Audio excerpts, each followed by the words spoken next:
Namaste and in Lak'ech, and welcome to this episode of One World in a New World. I'm your host, Zen Benefiel, and this week's guest is Dr. Alexander Laszlo, who is the Director of Research for the Laszlo Institute for the Study of the New Paradigm Research. And I know you are going to absolutely love this apocalyptic chat you're about ready to experience.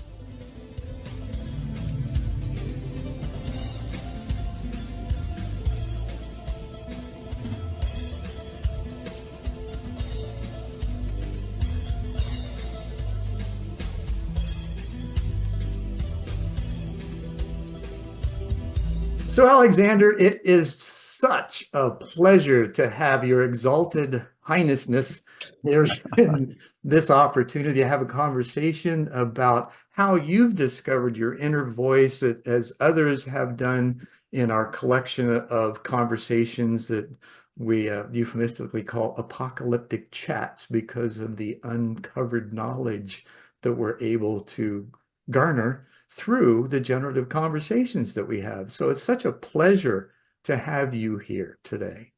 Thank you. Well, Zen, thank you so much for inviting me. I mean, I'm very excited. I feel like I'm sitting on my exalted hiney, but it's the idea of these hopefully they won't be degenerative dialogues and conversations, but yes, to Well, explore and with as you. you've already shown, humor is such a wonderful element in the exploration of Nice. self, is it Yes, not? indeed. Yes, Yeah. indeed. Yes. Kind of tough to make And I fun of actually I ourselves. have a little message on my desktop these days just to remind myself, and it says, "Think lightly of yourself and deeply of the world." From Miyamoto Musashi. But I like Oh, that. what a wonderful, yes, I've read much of his works. Yeah. Amazing philosopher. And But I so think that's what we're doing here. This is what I hear. Thinking lightly of ourselves, we can be in jest, but at the same time, we'll have serious fun. These are yeah, important conversations. So thank you you for can't dive inviting me deep to this. without having some serious fun, right? Yeah, right. Good So stuff. speaking of Good diving stuff. deep, when you began, with your history and how you developed Syntony and your work and being the son of the grandfather of quantum systems thinking, that kind of helps, or being the son of, I'm sorry, did I say grandson? I was thinking of my sons. Yes, not that far removed. Yeah, yeah, Right, exactly. right.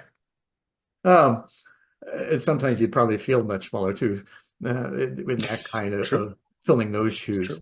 So how did you first enter into this awareness that there's something greater and that you're connected to it and it's showing you that as a fact rather than fiction? Yeah. Well, let me approach this from two different ways. One is the second way I will talk about is experientially, right? So Mhm.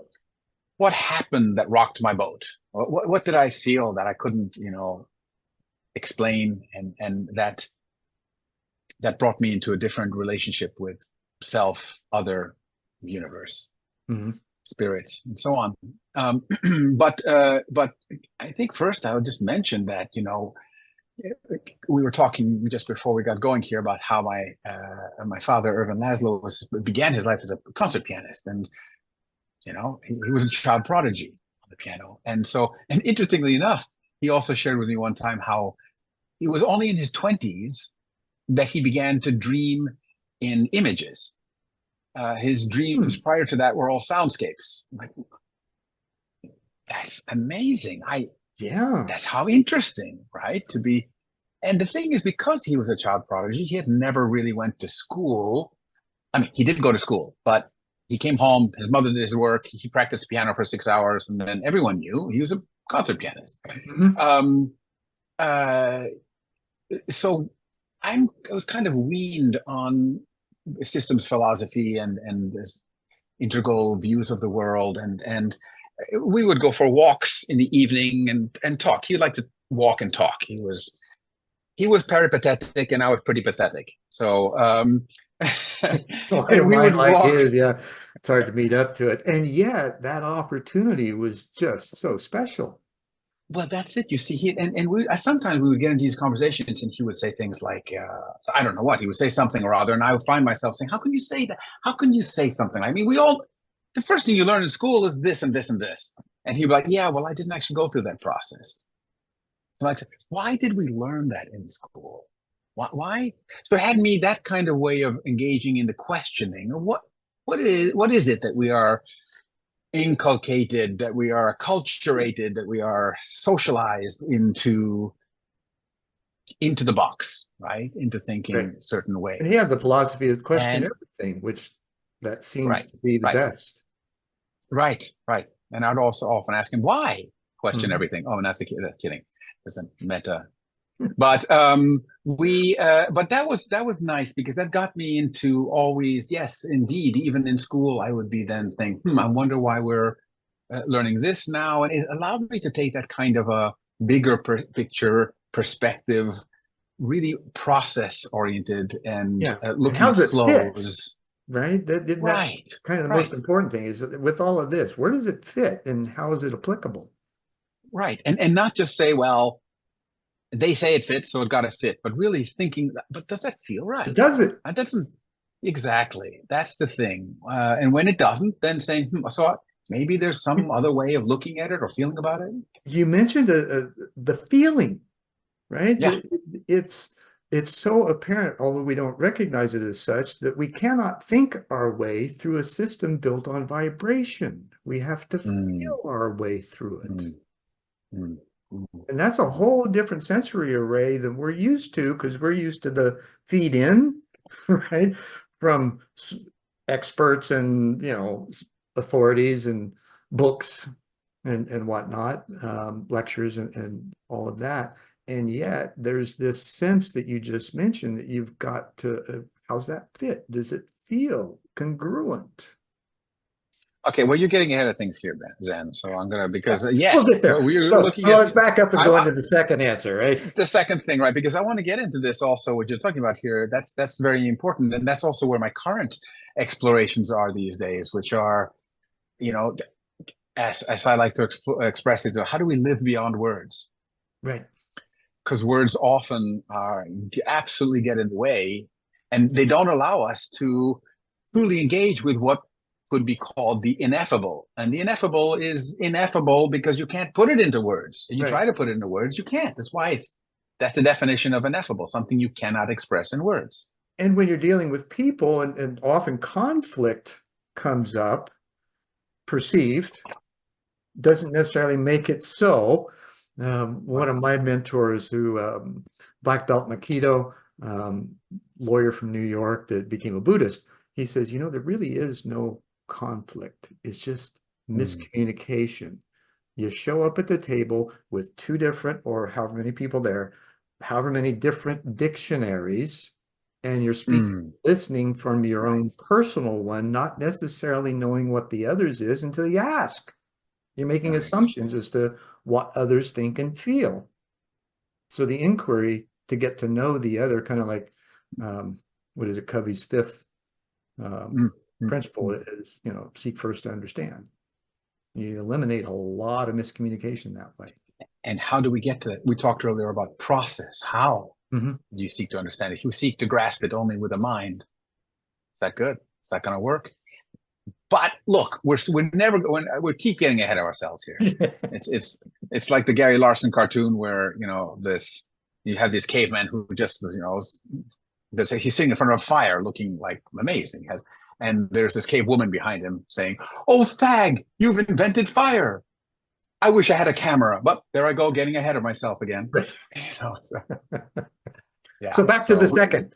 back to the second point. So look, what did I do in terms of the experience of this? And I'd say comes back to something that perhaps happened to me when I was about 11.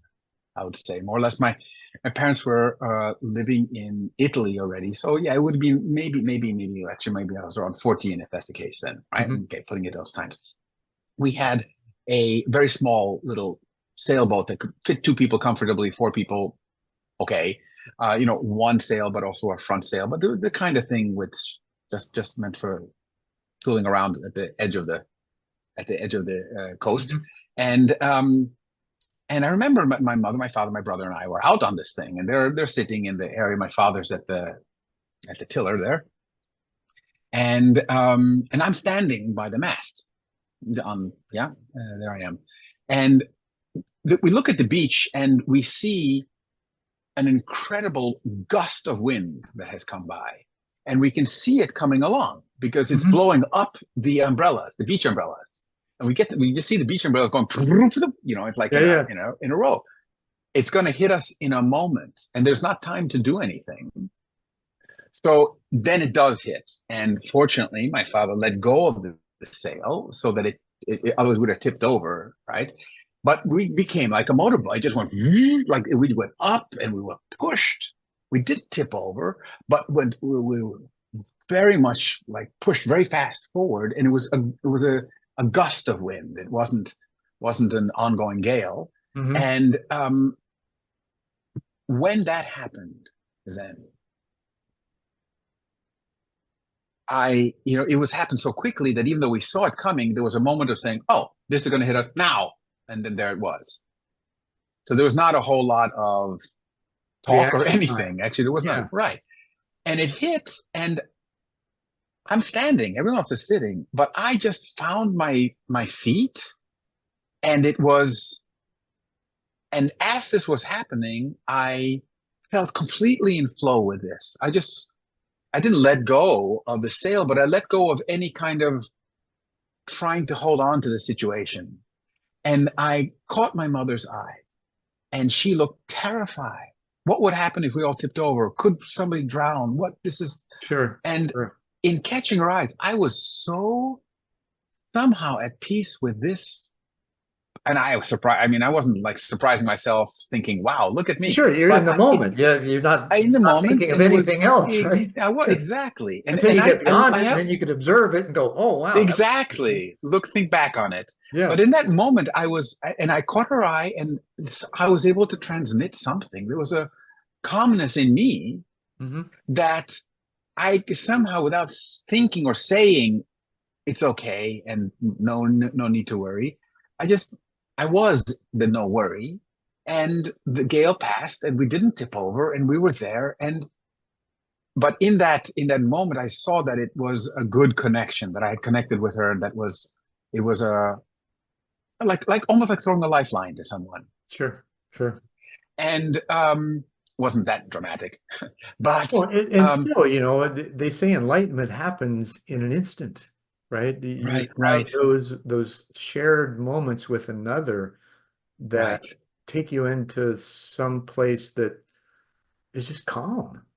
Well, that's it. That's it. Right. Exactly. And that's what I won't forget about this, Zen. And this is why I'm sharing with you that this was the experience, that something is, up until that point in my life, I don't know what, 11, 14, something in there. Yeah, I'm just going along with things. And here was something that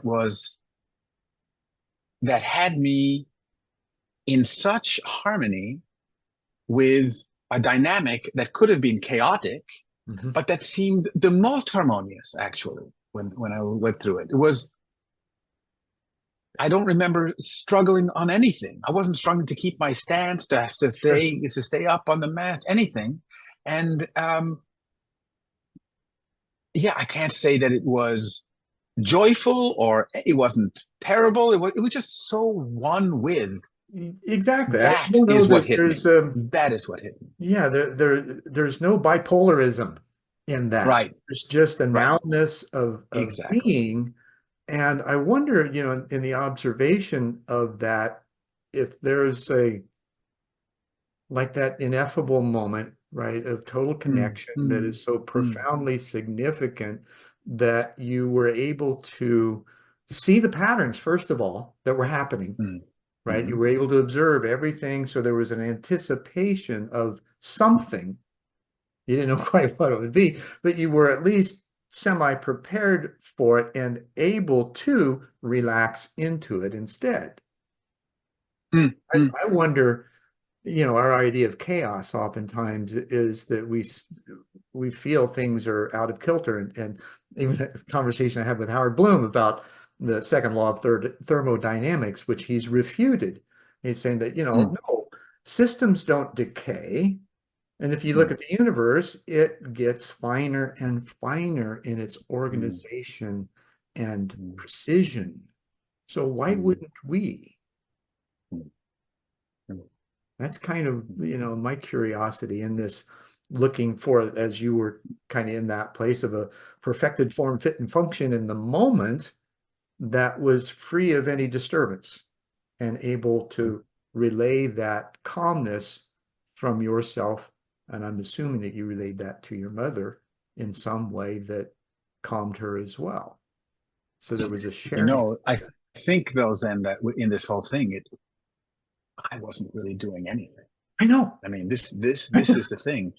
It was I wasn't there saying, "Oh, I'm going to figure this. Let me now think this through." And or it wasn't. I was actually, and I certainly wasn't absent. It's not like I wasn't there.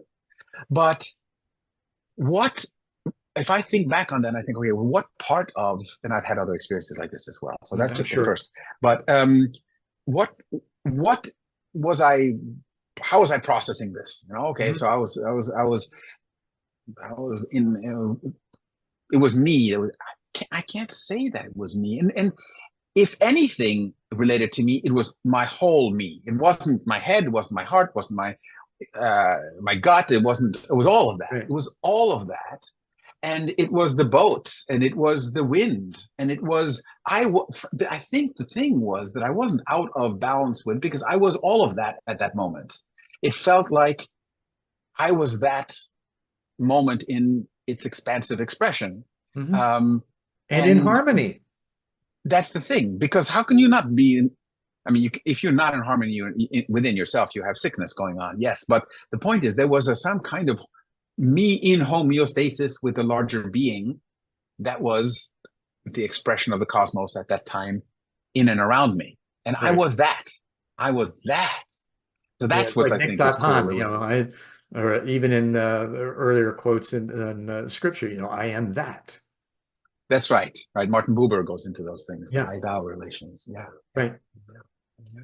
And that connectedness, it's, and even in the quantum world now, which your father had something to do with, there's this understanding that we are just energy. And in that place, everything is available, and it's by Yeah. choice as to where we put our attention, intention, and interactions that bring about our experience. Yeah. Yeah, it works, and I'm not in any way disagreeing with you, but and again, we talked about dictionaries and definitions Oh, and yeah, yeah, yeah. semantics and all this.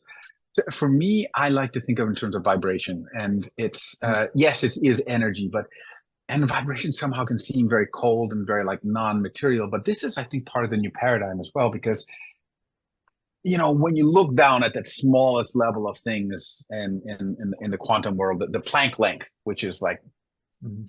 10 to the minus 46, it's small. It's the smallest thing you can get that can measure meaningfully, because beyond that you get into a type of granularity that you can't even Mhm. measure anything. So that's the Planck length. And at that point, what the physicists are discovering is that there isn't anything. There isn't anything at all. But what there is vibration. Mhm. Okay. But then the classical physicists would say, "Oh, great. Okay, so you found, but what is vibrating? You have to have something that vibrates, right? What's the carrier?" But this is the paradigm shift. No, no, no. It's the vibration that comes first. The vibration makes matter. The Mhm. vibration expresses as energy or as matter and helps create this unitary universe where you don't have to have a dualistic frame between matter and energy, or between a living, a matter and spirit. I mean, it's not, Sure. spirit is also a form of vibration. Right. So, And when you've got the elements, let's, just looking at a basic level that we are acceptable toward, and that's the proton, electron, and neutron configuration. And in the space in between is this consciousness that manages it all that we don't understand yet. What I found though, and maybe you can relate to this in some ways, that hydrogen doesn't fit that model. And yet it powers the sun's the most plentiful gas in the universe and is the bonding agent for our DNA helix. And I've often wondered, well, is it possible that that might be the conduit of consciousness for us from the formless into the form? I I don't think, know. It's just an interesting and I question. think there are many. It is an interesting question, but again, to think of it as any one particular portal, I think Hmm. is, yeah, that is, this is part of our very human quest for getting certainty around, oh, I got it, I'll pinpoint it, it's Sure. this. Well, and Um, if you look at Rodin's model, right, then the torus and all the different layers, right, dimensions, and right, things that are right, wrapped into right, right, that, right, it's just right, right. mind-boggling. This is the thing, and of course, we as as evolve a certain level of evolutionary species, right? We've had what, some let's say 3.6 billion years to evolve. Maybe 4.2. They're expanding it a little bit since life on Earth. Okay, Mhm. and who knows before that? But the point is, what we're looking at from the evolution on the planet, on planet Earth. We can look at it from other frames as well, but let's just look at that. Okay, so we have some, since the early cells, 3 billion years. Okay, human beings have evolved, as the Anthropocene, the last 10,000, 11,000 years. That's small compared to the 3.2 billion years, 3.6 Right. billion years. Or even considering And when the betas first were introduced, 15,000 years ago. exactly, right? So we look at this and we start to see, so where is the level of our ability to perceive? So we have five senses. Well, of course, we have more, but we have the classically biology. We look at the five senses, and Mhm. these are the portals through which we receive the impulses of the world, and at least in a very reductionistic and physicalist way. And we can perceive things that the amoeba, which is also a living organism, but one of the early forms, just can't, because it doesn't have the sensory organs that we have. So Right. it doesn't know about Jupiter, right? We can't talk to it about artificial intelligence, and we can't talk to it, period. So it doesn't have that. So, but then you say, okay, just imagine that we've evolved, we're 3.6 billion years more evolved than that. Imagine 3.6 billion years into the future, which is a short amount of time in the evolution of our universe. Then what kind of species is going to be there? What kind of senses is going to have that we can't even think? We're going to be like the amoeba to Right. it. Well, it's like So kardashev. what we're perceiving now, we're perceiving just a small. We think this is reality, but we can't really access all of it, right? We No. can't, and we say, oh, we know what it is. We know what it is from our level of evolutionary access, but it's limited to our biological form at the moment, and there's probably dimensions, like you were talking about the torus, there are probably dimensions of reality that we're not able to directly perceive in these ways. Well, this is part of what I felt just really blessed in having the opportunity to ask these questions of your father, and that how, I was looking at kind of what's the closing ratio, or in other words, the number nine and where it sets numerologically, its number of completion. There are a number of systems like that, including Nepean Close's triadic dimensional distinction vortical paradigm, solfeggio frequencies, the spiral dynamics, um, and there's several others, including a multi-plane awareness technique that was developed by William Swigart in the 1950s. That's an experiential exploration facilitated into 9 planes of consciousness, which I found congruent with the Nepean-Close quantum model. They posit that consciousness, space, and time are tethered across 9 dimensions. So there's, again, semantics there, but the relativeness, having experienced that before, is, yeah, okay, I've experienced this, even though it was a unique experience that I'd never had before, and yet there was this noticeable division of vibratory rates in those planes of consciousness, and how those five senses got finer and finer in the perception of them.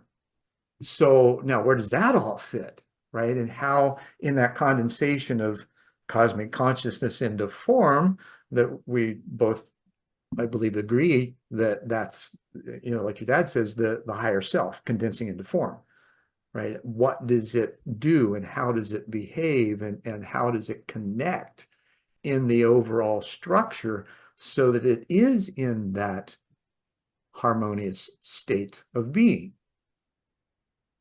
And then what all fits from that as we're now beginning to understand that from a philosophical standpoint.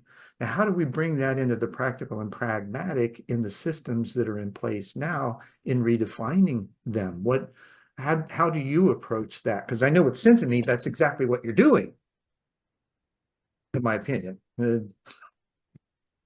So how does that, we're talking about the conscious intention aligned with an evolutionary purpose. How do you see that playing out? One of the things I'm exploring now, Zen, is this question of, how do we human well? Hmm. And it comes a little bit from that experiences that I was expressing to you earlier. I took not long ago a workshop with this shaman from the Dagari tribe of Burkina Faso in West Africa. Her name was Sobonfu Somé. And she, at the beginning of the workshop, said, "Why are you here?" And she wasn't quite like that. We were all there, and she goes around to each person and she says, "Why are you here?" It was a little bit more like Pretty intense. Yes. So you be like, you better have a good answer. So that's what I felt like. I'm like, oh yeah, I paid the fee. No, Right, but okay. right. So okay. So I said, and she asked the question again at the end of the workshop, and I think that's where it gets interesting. I said that I wanted to learn how to dance, and she raised an eyebrow because it wasn't about that. And I said, well, I want to learn how to dance the dance that the universe is dancing. I want to learn how to do what you've seen a murmuration of starlings, these birds that just they move together as one in the evening. It's like murmuring. humans can't do. Yeah, humans can't do that. If we fly with that speed and that density, the number of crashes would be. I mean, and we'd be like, turn on your blinker, and they don't. They just Yeah, the Blue flow, and Angels they're come close. yeah, but no friggin' way. No way. Not that number of them. They do not. Right. Do not at all. You There's no compare them way. to what the murmuration of starlings do. Yeah. I mean, they need to be highly trained to choreograph a predetermined flow. Like the new That they can drones do. are, right? They can do And it. all They can these completely lights in the sky. choreographed. Yeah. But to do this in a spontaneous play form where the birds are just moving around and there's not pre-rehearsed and they're shaping and changing their shape moment to moment, that kind of intra-being, like Bayo Akomolafe talks about, not the inter-being that Thich Nhat Hanh and Charles Eisenstein and I will talk about. That's cool, but intra-being, there's a bigger being, the whole creature, like Wendy Wheeler writes about. This larger meta-organismic being that is there, and it has its own field, It's and like the there's a synergy dynamic of the in that. individuality in that. And they work together. So this is what I said in my response. I want to learn how to do.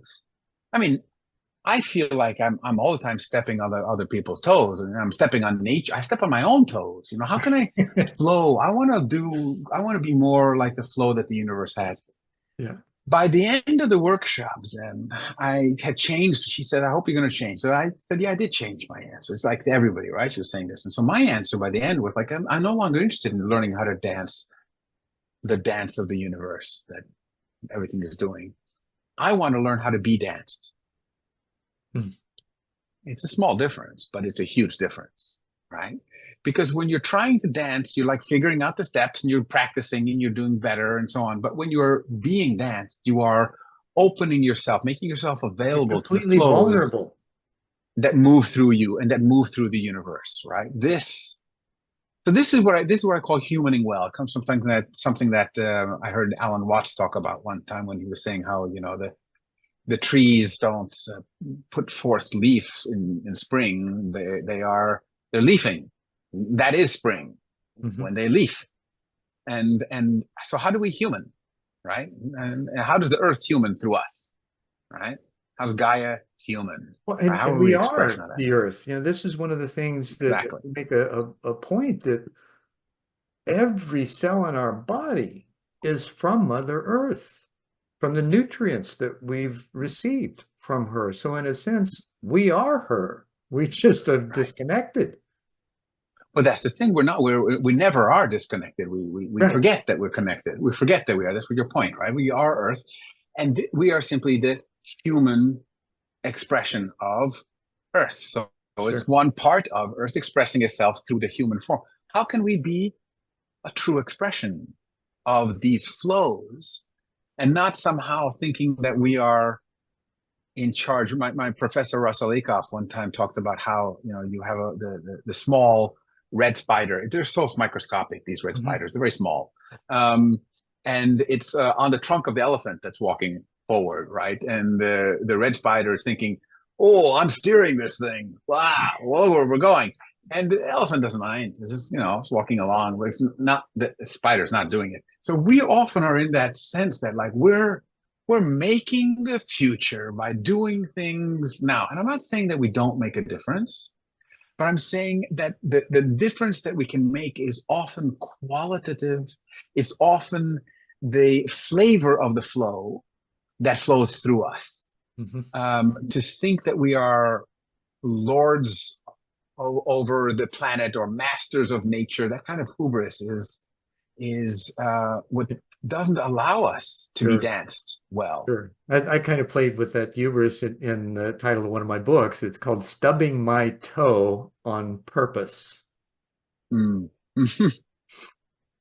And Mm. toe, of course, meaning theory of everything. The subtitle, though, it's kind of out there. It's the seminal view of Nice. consciousness, cosmology, and the congruence of science and spirituality. Jeff Mm. Mishlev saw it as kind of a pseudo autobiography in which I share my life, but I also share a lot of questions and Mm. experiences that I have had in answer to those. And of course, as you know, when you formulate the right questions, the answers are there. You just have to be patient enough, kind of like Rilke, right? You got to ask the question, live life, and allow it to answer it. Mm. Because we're not going to supplant our knowledge into the answer because we don't know it or we wouldn't be asking the question. And it's a Mm. flow of that information that comes to us. It's just at that point, then um, I think it's more of our ability to observe and reflect. Mm. Well, And that's the whole thing about the reflection. And you asked about syntony there. I mhm, think for me, if you are truly in this float, if you are available, then the reflection comes afterwards. It's a reflection, right? mhm. Um, the But it Alfred also North does Whitehead. that in that reflection, it gives you that sense, right? That feeling, that sense that you can then apply to future experiences because now you've had it and it's like a file, right? Once you've had that Mhm. experience of being in harmony in the moment, it's a file you can pull up at any moment in order to set the stage for your own experience. Would you agree with that? Is that something that we are capable of as We well? certainly are capable of it, but often that will get in the way. So this is my concern, as Mhm. in often it gets in the way because we are constantly pulling up our files and we're using our models of nature and looking at the and models of consciousness and Skewed views, the well, they're the maps, right? And yeah, then they're not the territory, right? right. And this is the thing that every time we're reflecting, we're dealing with the maps. We're dealing with some kind of construct that is a mentation. It's a mental reflection, right? So then words come in, and the words are not the thing. So we know all of that, right? I mean, your name is Zen, so there we go. I mean, it's not the thing, but this is why in my exploration of how to human well, I am first, doing a lot of the things that also my father is very interested in, which is like what is consciousness? Sure. But my interest now is not so much in consciousness as it is in sentience, because this is exactly living beyond words. Hmm. Because consciousness often is an aspect or an expression in the human form of intellect. So in some form, we will be consciously engaged in expressing and thinking and reflecting, Hmm. right? Hmm. Where, but in this, of course, there's a deeper underlying consciousness in the universe. So Well, we're not, there's we're this, not, we're, yeah. Well, in the yeah, three brain philosophy, the indigenous, right? The first yeah, brain being the gut, the second the heart, and the right, third the head, and processing right, vibrationally first through the intuition, right. and then making the That's choices exactly on that. Where we tend so. to make the choices first and shove it down and wonder why we're dis-ease. Exactly.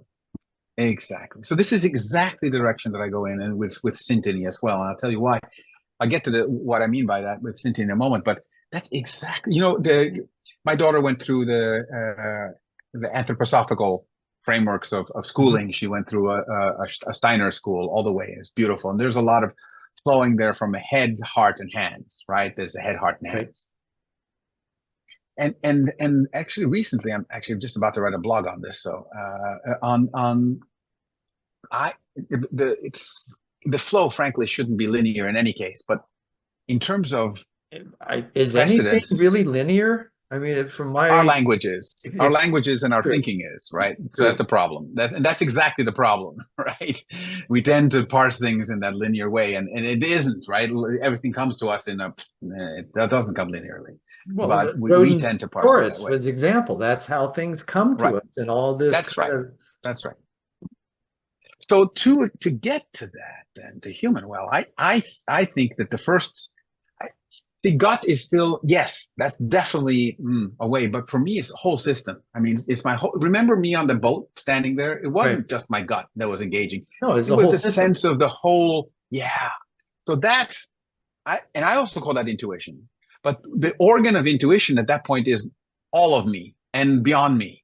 That's, I'm intuiting with my environment, and that is first. Then Right. is empathy. And empathy comes, well, again, it's going to be through the heart, but it's still going to be my whole system that That is look to your sensing and mother's into feeling. your mother's eye. That's right. That's right. That's right. And then after that is intellect. I call it the IEI, right? So it's intuition, empathy, and intellect. And intellect is like, okay, I'm going to file this away because then I can bring it up in a conversation with Zen, a number of years later, because Right. that happened to me back then. So the point is, yeah, I can bring that and I can rely on it and I can reflect on it. It can augment my experiences because I can use it as both an anchor and also a North Star. I mean, it helps guide. Yes. And in the moment, it's it's to live beyond words, engage with the ineffable, trust the sensory abilities that we have, and it is feeling, right? It is really, it's not so much cognitive processing as it is sensory perception, and to trust our senses. I think it's so important in this day and age, then, especially when we have threats of neo-Nazism and all kind of stuff where propaganda is there's like arguments, right? And you might not have an Right. Well, argument that against seemed to it because be they're so powerful. it, and it's changed somewhat because it seems that maybe it's just because that's who I'm paying attention to, because all of those who just want to pop online and bicker about crap, Right, right, that's so right, uninteresting and right. so low vibratory rate. And Mm, yet mm, there are those, because there's layers, right? There's that red zone where everybody just kind of, mhm, bicker at each other mhm. about this, that, and the other, not really doing much about it, just complaining. And then as you move up the scale, there are those who are like you've put together an institute where you're really looking at, okay, how do we human, Mm, right? Which mm, is, there's so much of a gap in between. And yet there's this desire to keep a hand back, right? Please hold mm, it. Please, I'm reaching mm, out to you. Please, you're mm, invited to come along. mm, And yet it takes that willingness to accept the invitation. Mm. Now, how do you see this acceptance of invitation taking place in a broader scope in humanity now, let's say coming out of COVID? Because I think it was a really, the silver lining in it is that it gave us time with the obsession on self-hygiene and sequestration, it gave us time to self-examine. How do you see that evidence and display of activity as a result on a larger scale that like you're working on? Well, I'm hopeful that, and I'm noticing this a bit now, but it gets easily drowned out by all the bickering and the immediate gratification channels of, Right. all the stuff that we have in our The wow and flutter in and our world. no substance. Exactly, and that fills our psyche so much. But there's a lot of, and even in younger generations now, there's a lot of willingness and interest in deepening. When you talk about lifelong learning, life-wide learning, learning wherever you are in your context, and then life deep learning. That's the life deep learning. How that comes about, then I think is this willingness to listen, and that's again sentience. But what you're not just listening with your ears. This listening is with your whole being. This is where syntony comes in, because syntony is about, is this in dynamic harmony with life? That's what you're sensing with syntony, right? And How does it feel? death, Where's the congruence right, in the exactly. inner and outer? We were told long ago, make the without And as that the narrative, within. Well, until you find the within, which is this that's right. connection we're talking about, the outer is not going to make a difference because you're going to get lost in it anyway. Right. And often we drown that out with or we drug it out or Right. whatever. We just, we distract it out. Yeah. But really then saying, wait, let me clear the channels and let me see, am I aligned? And there are people, there's in spiral dynamics, there's the mean green meme and all of that, the idea that you gotta everything, all life is sacred. Well, yeah, all life is sacred, but death is a part of life. So Right. the poet Gary Snyder said, death is one thing, but the end of birth is something else entirely. And when you speak in terms of the end, it's a beautiful way of talking about extinction, Yeah. because the end of birth is extinction. But death is a natural part, Sure. and that's okay. Well, and we We can see find it ways of celebrating it as well. absolutely, and the celebration of that cycle. And there are some who think, well, there is this Right, possibility right. of developing the discipline and being so much in harmony that you become eternal ultimately. Mm-hmm. Mm-hmm. And yet, in this um, panoply of operational capacity that we have, we often sell ourselves short in Mm-hmm. that willingness to even believe that's possible, let alone have an experience of it. And Right.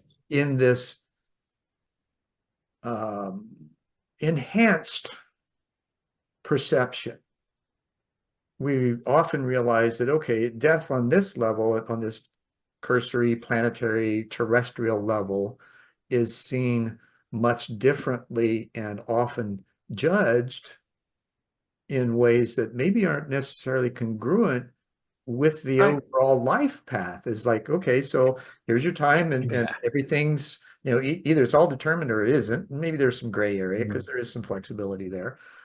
And yet there's so many things that a death might give birth to that we don't consider. So then, to getting into that, the ways in are through augmenting our capacity to listen for Mhm. those ways in, to perceive them. So this, you ask me, what is the hope, or what am I hearing from coming out of it, like the COVID Yeah, time, we the got off on a lessons few learned and tangents so on. again. But I think that, yes, go down the rabbit holes, but Right. climbing our way back out. I think that what I'm hopeful for in these frames are, somebody recently talked to me about the difference between being a keynote speaker and being a keynote listener. Mm. That's so pure. Just like, I hear that notion of a keynote listener. It's like, yeah, I want more of that. So everybody's like speaking so much and they're all spouting forth their own theories about this. But listening through nature, listening beyond the words as well. Somebody once asked, what is the most important, talked about music before, the most important instrument in the orchestra, and then they pointed out it's the tuning fork. Mhm. Because that's what's going to bring everything else into alignment, right? So everything else, what you need to have the first violin or some kind of tuning, pitch setting, engagement. So we're all Middle C. Right. tuning. And right, and this is what Syntony is exactly about. How are we human tuning forks? So humaning well is about being a human tuning fork. And what's cool about this for me is, and I'll pass it back to you. Sorry, I'm going on. But No, for me, what I get excited about is that being a human tuning fork is not something we have to do by ourselves. If we do this, we can do it not only with other human beings, and like we're like, wow, are you picking this up? Or we do it with the trees, we do it with the, in an ecosystem. It's harder to do it in the middle of a city that's like all disconnected, or with or online like Orbindo noise. said, in order to find your center, you have to step in the middle of chaos. Well, but that once you have some base of practice, right? Once you have some way of doing this, right? True. Yeah. Because otherwise you're just going to Yeah. get thrown Yeah. up, right? So, Yeah. but this is exactly learning how to have that ability to be the keynote listener and then to hear it even in the noise, even in the chaos, Now it to makes me hear wonder those patterns. the patterns and the keynotes, and can you speak the room, right? There's this Mm, notion of mediumship exactly. and channeling and those kinds Mm, of things. Could that ultimate synergy or syntony of mm, the mm, mm. keynote speaker and listener be one who simply delivers the room back to itself? Nice. Isn't that powerful, Zen? I mean, isn't that powerful? Imagine if we could speak the planet, if the room was the planet, and we did it that way. I mean, we'd have to start, maybe start smaller, but I've had some eventually our experiences like species that. can do this. Yeah. This is the potential for our species, Well, then. but you have to get out of your own way. A perfect example, Absolutely. I was at a workshop in Las Vegas called Visions. And end of the weekend, we were given 180 people given the task of creating a miracle. Had Mm, no idea how it would do it. Several people took the mic, giving suggestions, and then people kind of scattered to kind of contemplate. And I go sit against the wall. I'm meditating. I open my eyes up. I see a vase with a rose in the center of the room. I'm compelled mm, to get up and sit with it. I go mm, over and I sit with it. All of a sudden, I start just welling up emotions between myself, the rose, and Mother Earth, and mm, how she's perceiving and is hurting, and of course me too, mm, of this mm, mm, disconnectedness. And so mm, I'm just sobbing like crazy. I'll bend over, mm, and eventually I'm not paying attention to anybody else, just my relationship with the rose. And people start gathering around me, and some come over and they're looking up because my head's down. They're looking at me and saying, "Oh, it's okay, it's okay." And I said, "No, you don't understand. You don't understand." That kind of stuff, right? mm, And the ineffable trying to mm, mm, emerge. mm, And so eventually, the whole room is around me, and they're in a group hug, mm, and the energy shifts, and I stop crying. And I look up and I'm like, oh my God, this was the miracle. Everybody came mm, together. mm, mm, And whether, I in no way had that thought in my mind, but I went to sit with the mm, rose. mm, Then I found out the rose was placed in the middle of the room by the partner I had been working with all weekend who had the same birthday as me, 20 years younger. mm, mm, So mm, all that connectedness and how it worked simply by just being present and allowing myself to follow those promptings without reserve. And I think that's what we are afraid of doing because we don't know what's going to happen. And so that inherent fear of the unknown becomes present, and it keeps us from going as far as we can. such as with the Vedas and their expression of, we're all divine threads in the tapestry. Mm. It's how we all fit together in that perfected form, fit, and function, we're in that place. The tapestry, beautiful in its completion, or at least in its next evolutionary process. And yet we have the capacity, we're all connected, according to the Vedas, and this is 15,000 years old, right? We're all connected to source, and we're capable of having God consciousness. Well, what does that really mean? And from what I'm hearing you say, that means the capacity of humanness, of being so connected and so entrenched, if you will, in the beingness of being human, that it transcends all of those boundaries and perceived challenges or conflicts or confusion or chaos that we may have. Because in that place, everything just flows naturally.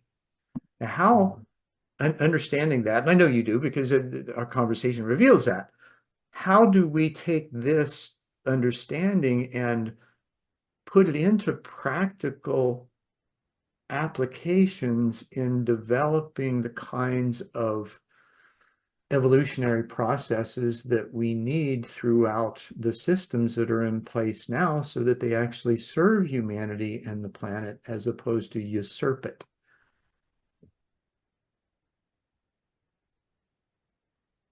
Yeah, well, a couple you went through a lot there, I Zen, did. and the story you shared with the rose is just so perfect. I mean, that is whether you want to call it a miracle, but this is the everyday. It's happening all the time. We just don't see it because we're caught up with the superficialities of how much does this cost and is it gonna taste good and all of that, Yeah. and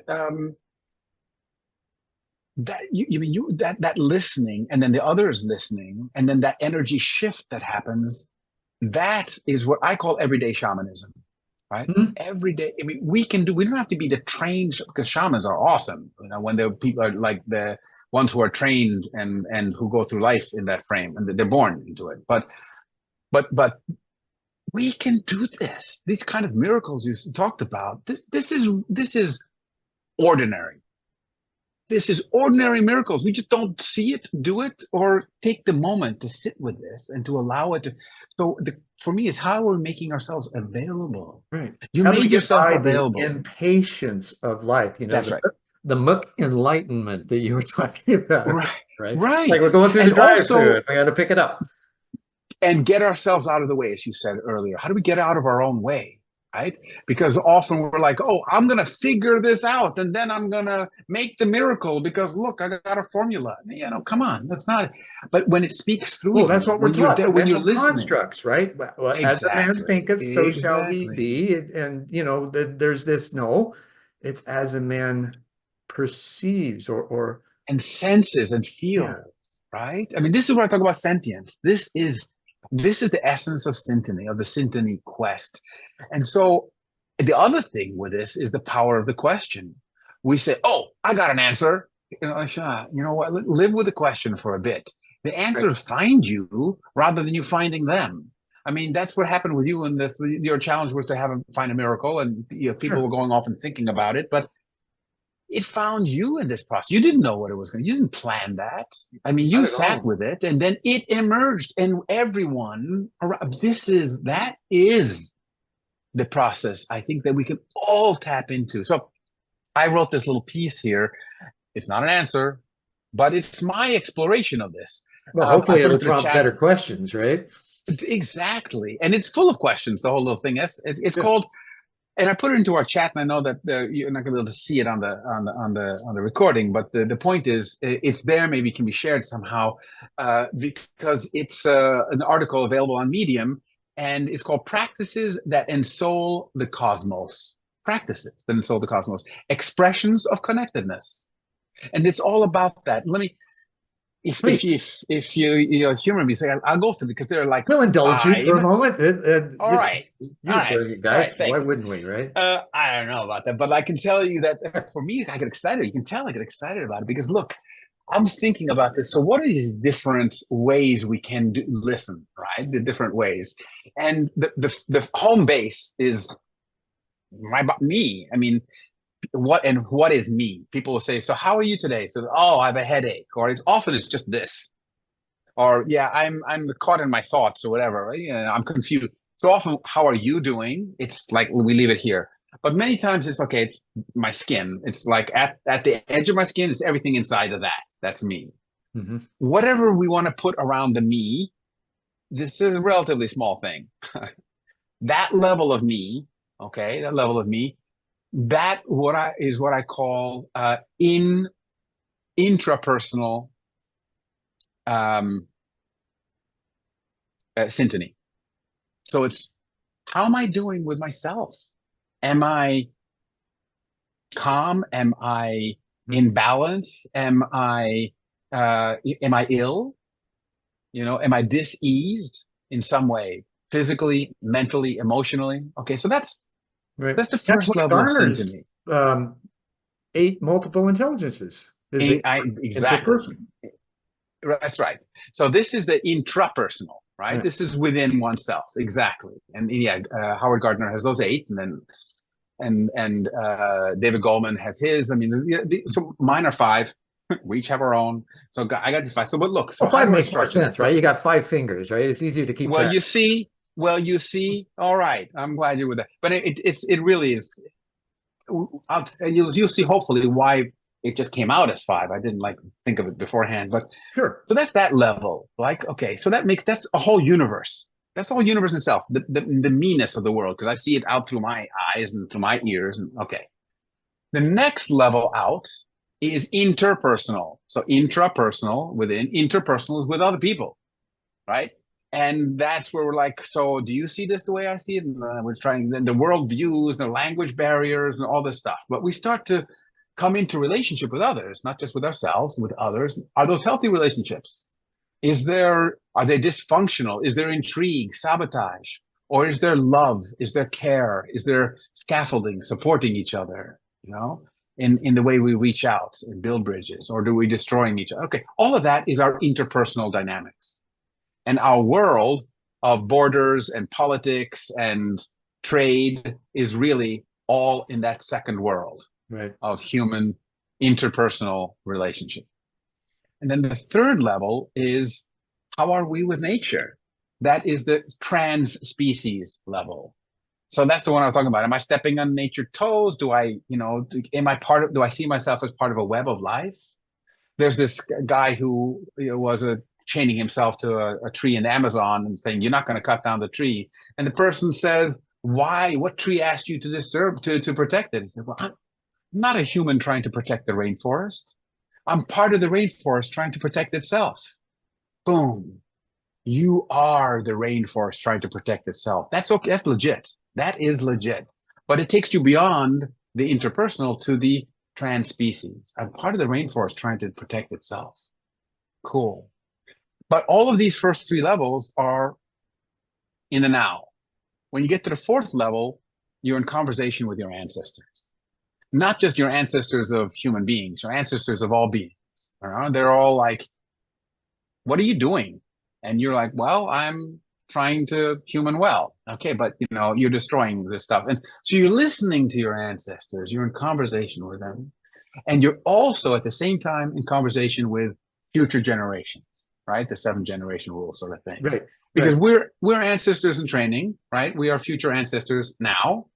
So if we're in conversation with our ancestors, they're going to be in conversation with us. So we're already like in conversation with them. And what are they saying? Are they also happy about what we're doing and how we're humaning? So that's the fourth level of syntony. Okay, these are the syntony spheres. And the fifth level is the pan-cosmic. It's the perspective you get when where you're sitting with the background, seeing that, look, that's Earth, but it's part of a bigger story. Right. It's not like what's happening right now in Alpha Centauri. They're not really concerned about what they might be, but the point is this is our story over here. There's a bigger story happening in the universe. And it is a story of holotropism, of moving together, of Mhm. increased interconnection, right? And it appears that in this evolutionary process we're in and the acknowledgement of non-human intelligences from elsewhere, all of them through whatever messengers are willing to speak up, they're saying the exact same thing. Right, They're right, looking for an right, upwising in right, humanity, and they're assisting right. that place because they're coming from, in the Kardashev scale, they're coming from a type 3. Whereas Mm, we haven't mm. even reached a type 1 yet. We might be That's a right, type 5. Right? right, And so right, there's this right, huge gap in between that because we don't understand it, we oftentimes want to stay away from it, or even for those who might understand it, they want to limit the information distribution so that the control right. mechanisms already in place aren't impeded.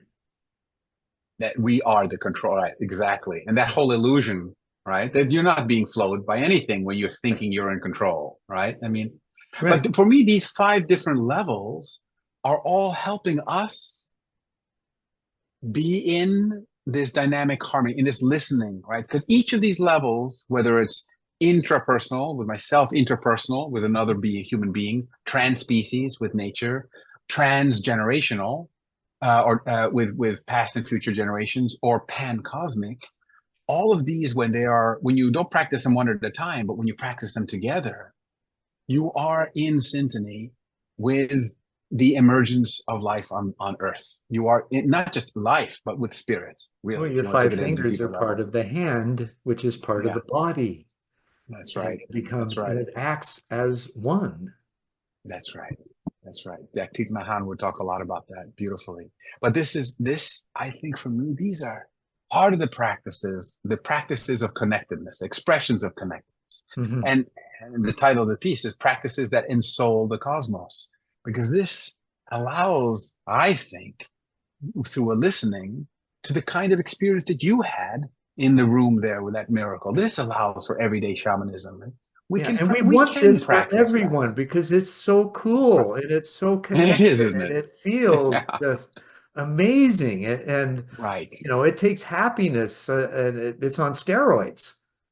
I love it. I love it. And this is what I call thrivability, which is different than Yeah, sustainability. This is important, but this is joy. This is ecstasy. This is celebration of life.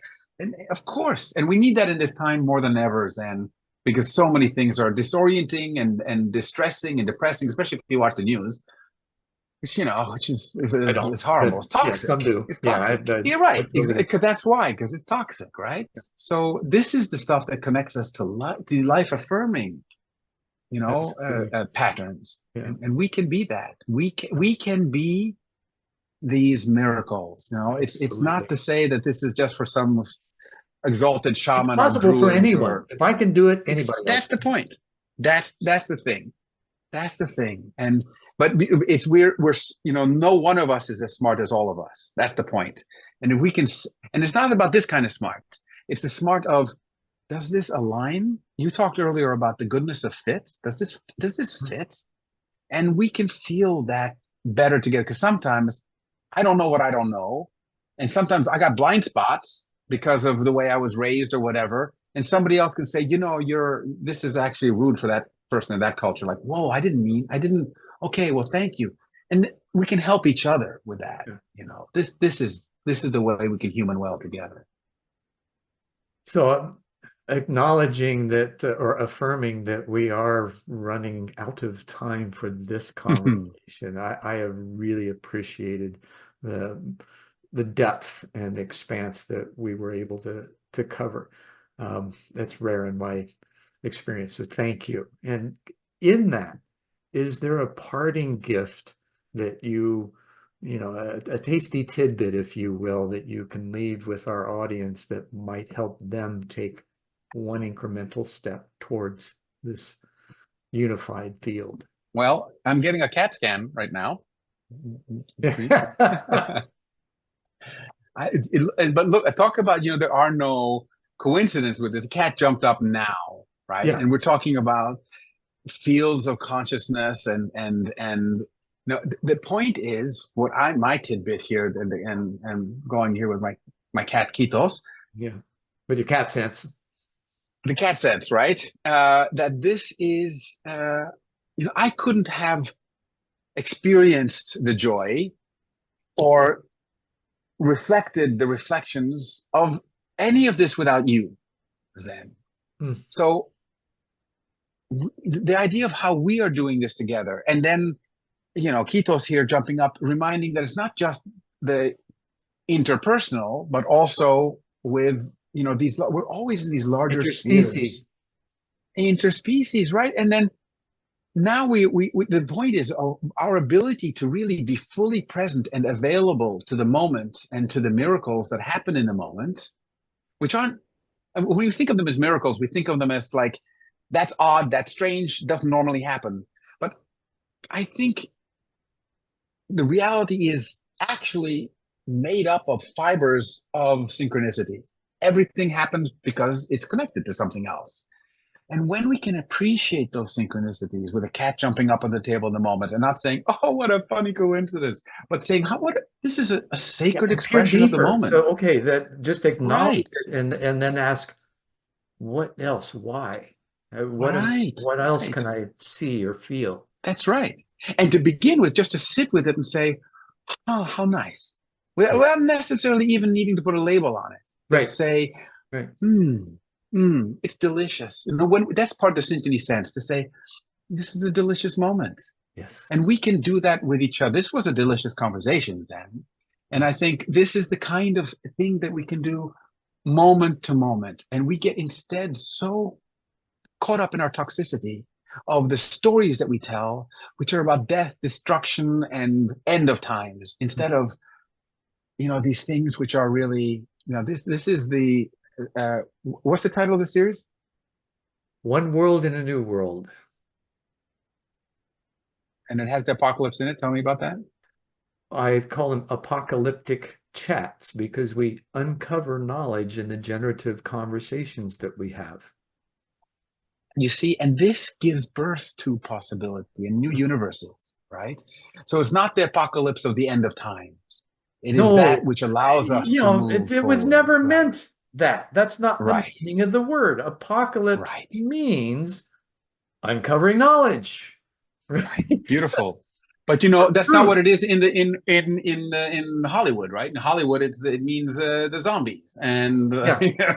like Yeah. so. But And this is 99% of the exactly people, right, you ask them what apocalypse is, and they'll say, oh, it's right, catastrophic end of the earth. Well, duh. right, And it's like, right, oh right, man, what an right. opportunity to shift opinions. Exactly, exactly. And this is when we're making ourselves available again and again. I would not have been able to we can't do this alone. The idea of weaving, we can't, I like to say you can't weave it alone. Weaving. That's exactly. And you got to beweave. You got to beweave. Right. All right. Thank Oh, you so much, Zen. Alexander, it's just been awesome. And thank you. And namaste and in la catch. And thanks for sticking with us for this apocalyptic chat. I'm sure you had a great time. I did, and I know Dr. Laszlo did as well. So we're going to pass that along to you. Thanks for sticking with us. I'm Zen Benefiel, your host, and I'll see you next time.